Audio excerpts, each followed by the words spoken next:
Hi, guys. Thank you, Mark, for the beautiful introduction. It was really great. And thank you, Institute for Cultural Diplomacy, for inviting me to this. It's a really great honor, and I'm happy to be here.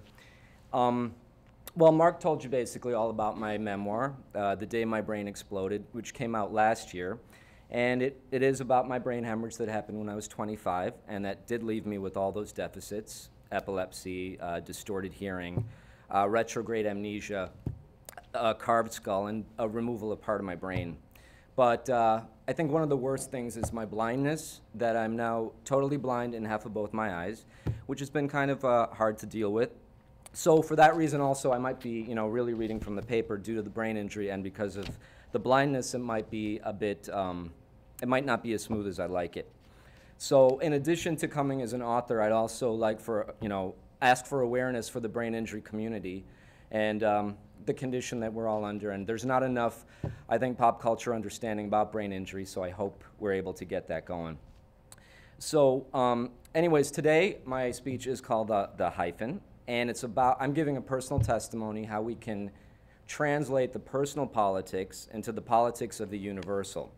And by personal politics, I'm not talking about one's affiliation or what they believe in. I'm talking about their own cultural identity and how they describe themselves and how they feel about themselves. And I think the number one group of people that have to deal with this are hyphenated Americans, or as I call the hyphens. And these are people like, Japanese American, Polish American, Indian American, et cetera, et cetera. And yeah, so those are the people I think that have the most, I think, identity conflicts to work out. Right now, there's also, a lot of people actually abbreviate those hyphens to make them somewhat funny. So one guy actually made a joke about his hyphenation. So it's really kind of bad. So I do expect there to be either silence, unnerving, awkward silence, or just no laughter or smiling, which is totally fine if you do laugh or not. Okay.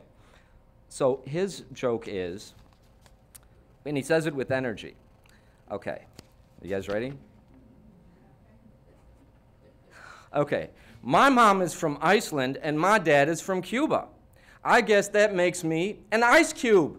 All right, whatever. It's not. I didn't think it was that funny, but whatever. I wanted there to be silence, but I don't even know if it's a joke, but it is what he says he invented. So it might actually be what Iceland Cuban people are called, but I don't know. And so of course, everyone's a hyphen except for Native Americans. We all originate from another country in America, and so. But what is fascinating is when you hear the term all American or red-blooded American, you think of pink skin and blonde hair and blue eyes and somebody that talks like George W. Bush. And so, I have none of those qualities, but I'm as red-blooded American as the other people. I'm all American too, which brings me to discuss a horrible question that I hear often, that most hyphens hear, or brown hyphens especially. And the question is, okay, ready for this? Where are you from? Yeah, I gotta take a breather on that one. All right, so, and this is how the conversation usually goes. Where are you from, I'm asked. New York, I answer. No, where are you really from? Manhattan, I answer. Where are you really, really, really from? Illinois, I answer. And it keeps going on and on and on and on until I finally say, are you asking me what my ethnic heritage is? And then the guy says, yeah, that's what I'm asking. Then I say, okay, my family's from India. That ends that conversation. And so, I think a lot of hyphens have to get used to this, that's the rest of our way it's going to be. Unless I did have blonde hair, then I wouldn't be asked, where am I from? Nobody asked that question. So that's what I deal with. And before we go on, well, I'd like to discuss a bit about my own personal experience. Hindu hick, is that what you said? Yes, I am a Hindu hick. I'm from a Midwestern cornfield in the middle of America, very small town, before I fled to New York. So growing up, I dealt with a lot of, when I was young, I realized I was different from everyone else, and I knew that my skin color was different, and I saw racism start building. And when you're a little kid, seeing that, it's a very unique thing, because you didn't even know these things happen. So in addition to being hurled with with epithets, racist epithets. I was also, you know, thrown exaggerated Indian accents and pretty much all of that kind of stuff. There were also horrible pranks like the slave joke prank. And that was if somebody was holding a pencil and they dropped the pencil, the responder wouldn't pick up the pencil. He'd say, "What color does my skin look like? Ashok's? I'm not picking this up." So that was one. And then pranks turned into being a little more physical, I suppose. Once in a high school locker room, I was held down by a couple classmates, and they forcibly wrapped wet towels around my head. And they said, "Look, it's a turban. This is what you guys wear anyways, so we're making you better this way." So, I mean, things like that have been very, has shaped my identity. It's been very upsetting. And in the America that I grew up in, I guess, my mom, hi, Mom. Hi. My mom could be a fairy tale queen wearing red regal robes and a tiara and a scepter and a beautiful castle, and she'd still be asked, "Are you the maid?" So that's the, you know, that's the basically the world we're coming from, that no matter what, we're going to be discriminated that way. All of this changed. My feelings of inadequacy changed when I came to India for the first time at 15. And I mean, if you've been to India, it's a very unique world. You get in there, you're pummeled with aromas and spice and sweat and spirituality. And it was just a world of contrast because I saw cows, you know, walking in the crosswalks. I saw priests on mopeds. I mean, it was just a bunch of wild stuff. But the most beautiful thing I did see was a landscape of people that look like me. I saw brown skin, I saw big eyes, I saw anti-button noses, I saw big lips, and I saw for a minute the beauty of recognition. And I realized that each face was a reflection in a mirror that I desperately, desperately needed. So it kind of validated me as a human being, as to see other people who were like me, who look like me. The only irony is they wouldn't accept me, I bet. I knew it. They would call me a damn dirty Yank. Yank was their big operative word. And they would, you know, make fun of the way I spoke or how I dressed. And neighbors of my family, for some reason, were obsessed with Levi's, and Levi's being American. So they'd always ask me if I wore Levi's, which was really irritating because I had, you know, shorts and khakis at the time. But the whole thing, you know, was a bit upsetting. So I really wanted to fit in. I mean, I even spoke in an accent. One summer, I grew a big old mustache, and I was so proud of it because everyone in India, not everyone, a majority of men in India wear mustaches. So I was very proud of myself, but it didn't really work. They kind of still guessed that. However, I realized when I came back to the States, there was going to be this identity conflict, that there would be in India, there would be in America, and they would fight against each other. There would be a lot of friction and a lot of hate, and I felt more conflicted than ever. I would not be part of this white America, and then brown America obviously isn't going to accept me. And interestingly enough, it's only recently I found out that being a hyphen isn't only nationality driven. I met a beautiful young Pakistani woman maybe last month, and I talked to her about her hyphenation. What does she consider herself? And she didn't say Pakistani American. She didn't even say South Asian American. She shocked me. She said Muslim American. And I said, wow, why would you use that as your, you know, hyphen or whatever? She said it's a political statement because with the Islamophobia that's happening in the West, in America, we think of Muslims as angry men, violent terrorists, all of that. So by her being this little pretty petite girl who says, I'm a Muslim American, it's shifting the idea, the dynamic of what a Muslim can be. And I thought that was fascinating because I realized when you say the hyphen, it's not just what you're born into or how you were born, it's what you choose to identify yourself as and what you choose to express yourself as. So this was all unique to me, and that, I mean, how that would deal with two different cultures or three different cultures, it was all very unique to me when she said she was Muslim American. Well, so basically I did realize that that's the way we can look at identity, as a religion, as a nationality, as everything, as to how you want to manifest itself. Back to my days in Illinois, with all of the tension that I was seeing, with all the friction and the hate, with all of my identity issues, I started thinking, how am I going to reconcile these two facets of myself? And I thought humor was the best way to deal with it. And I started seeing, let me see. I mean, I started seeing little things. I started seeing us our family going to an Indian restaurant. If we don't hear the sing-song, neck-shaking accent, if we don't see the brown skin, we run out of there because it's not authentic. I think a lot of ethnic families are like that. If you don't see your own tribe in the restaurant, you immediately think, time to go, they're not going to make the right amount of the right food. And I think one of the coolest funny moments I'd ever seen was I'd been in Chicago, and I looked on the street, there was an Indian woman in a sari with a helmet driving a Harley-Davidson motorcycle. I was like, wow. And then behind her was another Indian woman clutching onto her tight, and they were just zooming down the highway. And I said, this is the coolest thing I have ever seen in my life, and I doubt I will ever see anything cooler. And I was just really amazed. And then it dawned on me that whether they were traveling via rickshaw or in this case, you know, a Harley-Davidson motorcycle, they had somewhere to go. They just had different venues, different ways to get there, different methods to get there. All of these things, humor, sort of reconciliation of the two, were kind of easing me into understanding what was happening. We move on from humor of sight to humor of pronunciation. I'm going to use you again, I'm sorry. One thing that happened when I was a childhood that was really funny was, let me preface this by saying that people of Indian descent or South Asian descent cannot say the V sound or the W sound. We get very confused. So say the word is vegetable, we will say vegetable. That's just the way it is. And so when I was in elementary school, I got sick, I regurgitated, I had a stomach upset. I came home, I told my mom. She immediately said, that's okay, you vomited. So I said, vomit? Sorry about that, I had to, yeah.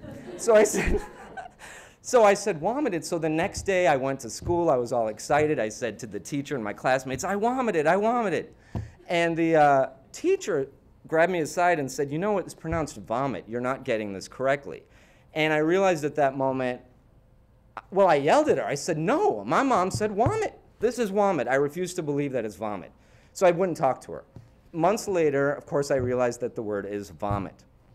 Now, why am I telling this story to you? I'm not telling it to discuss my stomach issues. I'm telling it because vomit or vomit, it was something that came out of me. It was something the janitor had to mop up. So these were all, I mean, it's just the same pronunciation, but it was the same thing. And I realized that language was a bridge, but at the same time, it wasn't a bridge. Here we are, you know, I was excited saying vomit, vomit. I didn't know any better. But again, I was, you know, it threw me to my face to saying, no, that's not how it was. And I suppose that brings me up to what I do now, what my career is now. In addition to being an author, I'm a pronunciation instructor of American English at the International Center of New York City. And that alone is like a whole world of cultural diplomacy in action. Everyone is different from different parts of the world, different nations, Poland, Colombia, Japan, India, all striving to learn to speak American English. And they all are different ages. They're from 15 to 80. And the problem is that this is not a structured course. It's not structured enrollment, which means every week I see different students. And every week, I mean, I have to understand that it's different students have different capabilities or different wants. Some students are very shy and can only answer to me communally. Some are, you know, bold and want to talk to me one-on-one in front of the class and want to get in front of the class.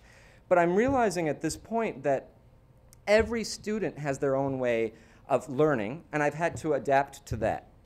But the main thing I had to teach them, and I want to teach, and I want to tell the world, is that accents are beautiful and magical and thick and luscious, and we should not change our accents. The point is to make your language understood. Keep your accent, but make sure the person knows what you're even talking about. So what I tell them is I said, you know, make sure the language is understood, but keep your accent. This is the beauty of diplomacy. Keep your personal stylings, but make it an understandable language. That's the main concern. We want to keep it personal. We don't want to completely assimilate, but we want to make sure that we all understand the same language. And yeah, so I mean, now this is something I really want to discuss, and I've written this one down. The concept of the melting pot, okay, is highly valued by Americans especially those of European descent or white Americans, love this thing about assimilation. Persons of color and immigrants are often expected to assimilate into this dominant white world and are resented if they keep on to their cultural conditions and languages. The effort to identify English as the sole language of the United States is basically a manifestation of this idea, this fear of difference, this fear of different cultures. The expectation itself of assimilation is a repudiation of the value which can be derived from our nation's diversity. This is a valuable thing to have different cultures and different accents and ethnicities, but the white hegemony, we want to say, that wants to have us absorbed, you know, they want to take away that right. They want to realize that that's not important, this multicultural identity. We have all been brought up to communicate in specific ways. We unconsciously feel that our own way of communicating is the best. Our own way of communicating is natural and correct. And we begin to notice the differences in other people's way of communicating, and we put it down, we condemn it, we find humor in it, and we don't really think of it as high as ours is. This is because our own communication style is a critical part of our own ethnic and cultural identity and personal sense of worth. So here I am, I'm Indian hyphen American, Indian dash American. And I've reached my own revelation realizing that peace and diplomacy are based on how we can laugh and how we can communicate in the language of the universal and keep the specifics, keep the stylings of the personal. As I say, keep your accent, create an understandable language. Now, ultimately then, from the pains of my racism that I faced in my childhood, the horrible racism, to the sort of comedy and humor I feel as a pronunciation instructor, I've realized there are 3 basic steps towards improving interethnic relations and the identity issues for hyphens. Number 1, perception. We need to perceive that our attempts at communication may not be successful, okay? I need to get, Womit is not going to be met with such great excitement in school. There's going to be some issues. Number 2, acceptance. We need to accept that others do not intend to convey cruelty or wickedness or evil just because they're saying it the wrong way. If these friends of neighbors in India want to keep saying my DNA is made of Levi's, you know what? Let them say it. I know that they're not trying to be hateful. That's just, you know, what their assessment of America is. And number 3, repair. Okay, this is the last step. We need to seek ways of explicitly sorting out how and where our communication goes wrong. In other words, I need to get that my Bulgarian student is not going to ever smile or laugh. And are there any either Eastern Europeans? Oh, I don't want to say anything. Okay. And my Colombian student from South America is always going to laugh. So I have to realize that, you know what? These are the different cultures. If I'm going to teach them an understandable language, I'm going to have to understand the way I can teach them, the way I can communicate with them. All of that matters. So ultimately, I just want to say, again, thank you for having me be here. But what I want to say is diplomacy begins with us. Find the cultural humor and joy and communality within the identity in yourselves, within all different parts of who you are. And you'll be able to find that cultural unity, I think, with everyone else if you can see it within yourself. Regardless of what country they're from, what skin color they have, who they worship, who they love and who they want to marry, and how disabled they are, what their abilities are. All of this I think we can handle diplomatically if we realize that we are diplomats within ourselves. We just have to realize that.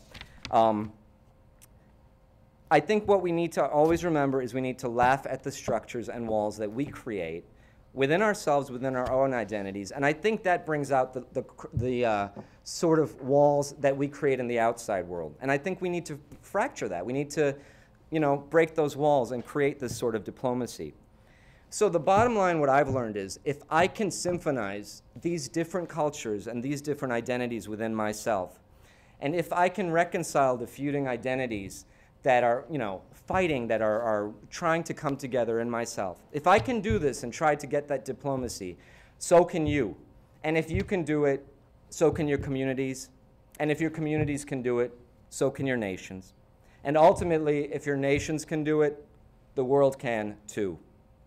Thank you very much.